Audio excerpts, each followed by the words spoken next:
Hey everyone, and welcome to the John Louis Memory School.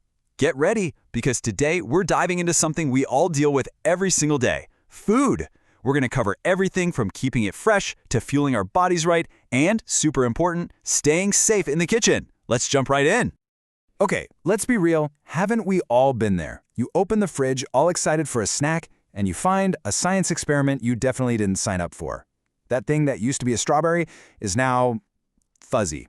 It's kind of gross, right? And such a waste. But don't worry, it's a problem we can totally solve. Today, we're going to become food detectives and figure out exactly why this happens and how to stop it in its tracks. All right, mission number 1.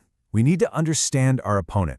Why does our delicious food sometimes turn to the dark side? Let's think of this as the great food fight.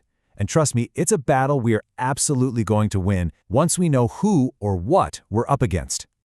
So, the fancy, official name for this whole process is food spoilage. It's basically the moment your food goes from yum to yuck and becomes totally inedible. You know, when it starts to smell weird, look strange, or feel slimy. That's your senses screaming, "Whoa, do not eat that." It's like our body's own natural alarm system. So let's meet the culprits, the 6 main enemies of our food. First up, air and oxygen. They're the sneaky ones that turn a beautiful, crisp apple slice into a sad brown mess. Then there's moisture, the villain that zaps the crunch right out of your carrots and leaves them all floppy. Enzymes, think of them as the food's internal clock, ticking it from perfectly ripe to totally rotten. Microorganisms? Oh yeah, those are the tiny, invisible party crashers that multiply like crazy. Light is like a thief, stealing color and vitamins. And finally, temperature. If it gets too warm, it's like sending out a giant party invitation to every germ in the neighborhood. And listen, this is super important. This isn't just about being bummed out over a mushy banana. Eating spoiled food can make you really, really sick.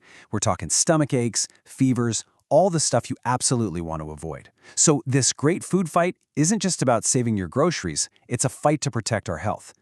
But don't worry, we have an arsenal of secret weapons to fight back. This is your ultimate food preservation cheat sheet. Drying, for example, just sucks all the water out so germs can't survive. Think of raisins. Salting and sugaring do the same thing. That's how we get amazing pickles and jams. Freezing? That's like hitting a giant pause button on those germs. Boiling is just straight-up heat warfare. Bye-bye bacteria. And canning locks food up in an airtight fortress where nothing can get in. And then there's this one, irradiation.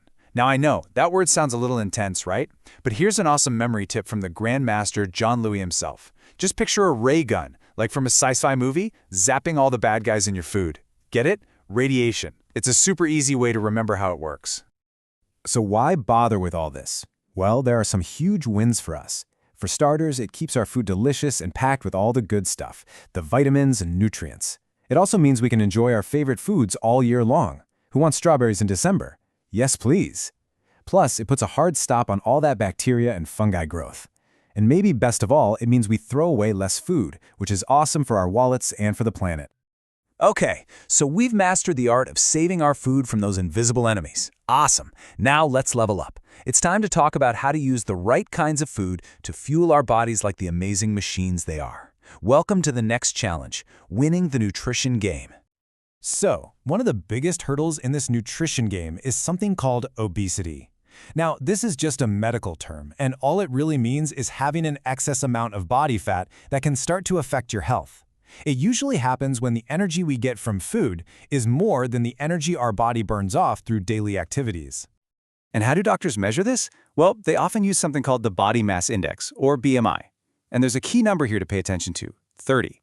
A BMI of 30 or more is the point where a person is generally considered to be obese. And if you're curious, the way they figure that out is pretty simple. They take a person's weight in kilograms and divide it by their height in meters, squared.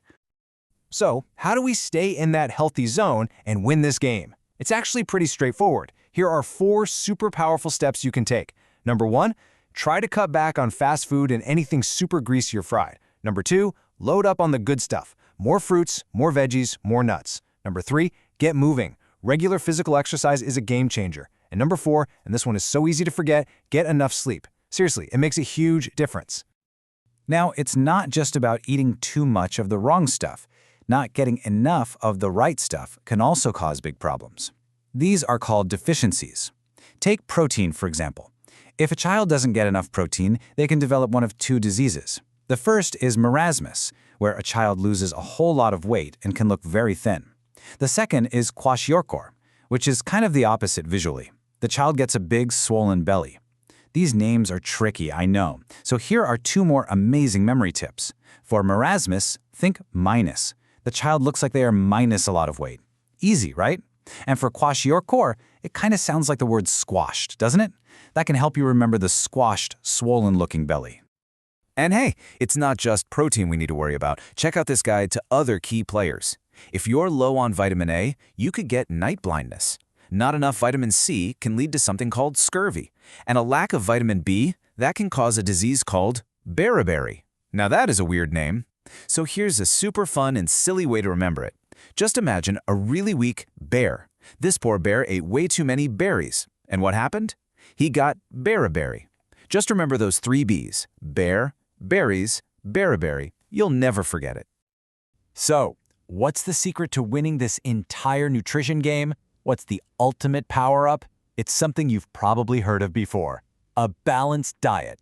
And all that means is eating all the different kinds of nutrients your body is craving: carbohydrates, proteins, and fats, in the right amounts every single day. Yeah, think of it like you're building something amazing, your own body, and you need a complete toolkit. Your carbohydrates, from things like rice and fruits, are your quick energy source. They're like the fuel for your power tools. Proteins, from eggs, fish, and milk, are your building blocks, the bricks and mortar. And fats, from things like egg yolks and meat, are like your backup generator, storing energy for later.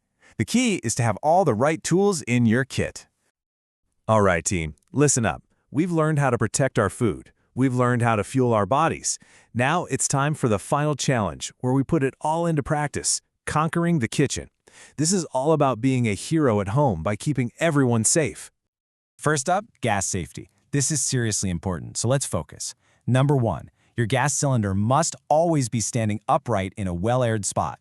Number 2, and this is a big one, light your match or lighter first, then turn on the stove knob, not the other way around. And number 3, if you ever smell gas, the first thing you do is open all the windows. And do not, I repeat, do not flick any electrical switches. Even a tiny spark is incredibly dangerous. Okay, what about fire? This is another thing where you need to know your enemy, because not all fires are created equal. If it's something simple like paper or wood burning, yeah, water is your friend. But, and this is critical, if it's an oil fire or something electrical, you never use water. That can make things way worse. For those, you need a specific weapon: a carbon dioxide or dry chemical extinguisher. And finally, what do you do for a minor burn? It happens to the best of us. Just stay calm and remember these 3 steps. Step 1, get that burn under cool, running water right away. Not ice, just cool water. Step 2, the blister rule. If a blister pops up, that's your body creating a natural bandage, so do not pop it. Leave it alone. And step 3, when in doubt, get it checked out. Always seek proper medical treatment if you're worried. Wow, we have covered so much ground. You are all officially food survival guides. To make sure all this amazing info gets locked into your memory, it's time for your final mission briefing, a rapid-fire review. You ready? Let's do this. Okay, question 1. What is a balanced diet? Boom! It's eating all the right nutrients in the right amounts for a healthy, awesome body. You got it. Next one. How do you prevent obesity? Easy. Avoid fast food. Eat lots of healthy stuff. Move your body and get some sleep. Simple, powerful, done. And last one. Name one way to preserve food. Go! Drying, freezing, salting. Any of those are perfect answers. Fantastic recall, everyone. You guys were absolutely amazing today. Seriously, great job. A huge thank you goes out to Memory Grandmaster John Louis for all these incredible techniques that make learning so much easier and so much more fun. And of course, thank you for joining us. So my final question for you is this: what's the one kitchen safety rule you learned today that is now burned into your brain forever? Let us know down in the comments. We can't wait to see you back here for the next adventure at the John Louis Memory School.